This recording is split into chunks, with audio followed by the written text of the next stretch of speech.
to the lost languages.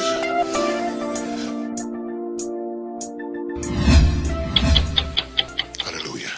Now there are other languages that are more soulish and more fleshly, but I'm talking about the supernatural language. Come on, language of the land.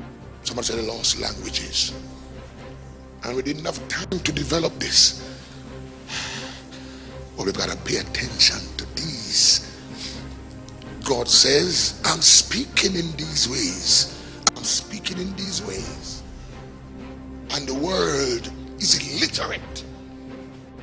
The best we know is what's in the universities, what we learn if we study a certain field of geography or meteorology or whatever, physics or whatever. It's limited. That's why the best of them have no clue. No clue. Hosea 4 verse 3.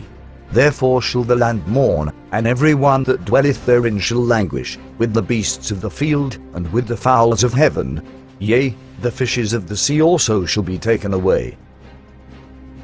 In Clintonville, Wisconsin have returned again.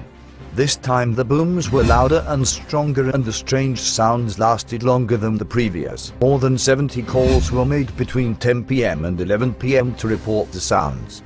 60 of them between 10:45 and 11 p.m.